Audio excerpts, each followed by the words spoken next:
Hello all welcome to voice of cinema. ఇప్పుడే 35 చిన్న కథ కాదు సినిమా చూశాను. నివేద థామస్ ప్రియదర్శి యాక్ట్ చేశారు మూవీలో. మూవీ అయితే చాలా అంటే చాలా బాగుంది. It's cute and beautiful film. Movie చూసేంతసేపు ఇట్లా స్మూత్‌గా వెళ్ళిపోతుంది మూవీ మొత్తము. ఎక్కడ బోర్ కొట్టలేదు మాకైతే. సో, స్టోరీ విషయానికొస్తే నివేద థామస్‌కి ఇద్దరు కొడుకులుంటారు. పెద్ద కొడుకు మ్యాథ్స్‌లో చాలా వీక్ మనలాగానే సేమ్.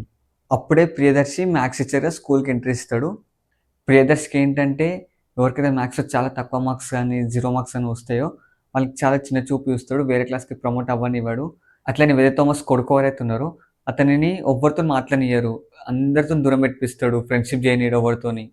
అండ్ నెక్స్ట్ క్లాస్‌కి ప్రమోట్ అవ్వాలంటే కంపల్సరీ పాస్ అవ్వాలని ఒక చిన్న కండిషన్ పెడతాడు మ్యాథ్స్‌ల.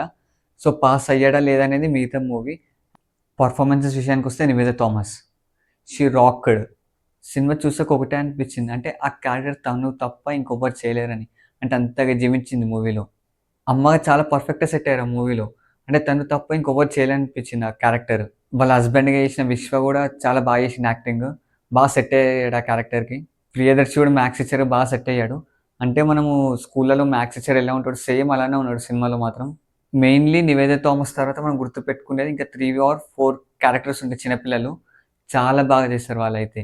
ఎస్పెషల్లీ నివేద థామస్ పెద్ద కొడుకుంటాడు. అతను మాత్రం కుమ్మేసిండు యాక్టింగ్. ఇంత ఇంత చిన్న ఏజ్‌లో ఈ మాత్రం యాక్టింగ్ అస్సలు ఎక్స్‌పెక్ట్ చేయలేదు. సినిమా చూసాక చాలామంది అప్రిషియేట్ చేస్తారు అతనిని.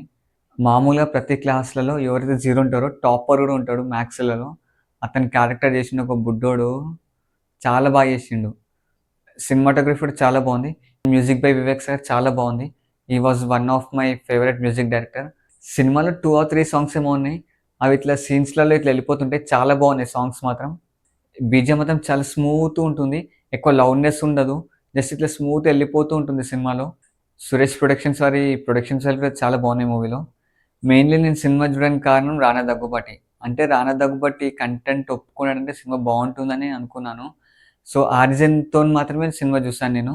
మూవీ చూసాక I did not got disappointed. Lastly written and directed by Nandu. He done a great job. Writing గాని, కామెడీ గాని చాలా బాగా రాసుకున్నాడు. జస్ట్ క్లైమాక్స్ ఒక్కటి కొంచెం ప్రిడిక్టబుల్ ఉంటుంది. అంటే ఇలాంటి సినిమాలలో అదే క్లైమాక్స్ ఉంటుందని ఆల్రెడీ ఎక్స్‌పెక్ట్ చేసి ఉంటాం మనం. సో, కొంచెం అది ప్రిడిక్టబుల్ ఉంటుంది. స్టార్టింగ్ నుంచి లాస్ట్ వరకు సినిమాలో ఎక్కడ బోర్ కొట్టదు మనకి.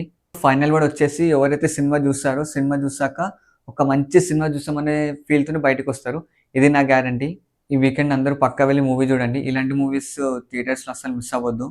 ఈ వీడియో నచ్చినట్లయితే లైక్, షేర్, సబ్స్క్రైబ్ చేయండి. ఇంకా మీకు ఎలాంటి కంటెంట్ కావాలో కామెంట్స్‌లో మెన్షన్ చేయండి. That's it guys. మళ్ళీ నెక్స్ట్ వీడియోలో కలుద్దాం. Signing off me voice of cinema.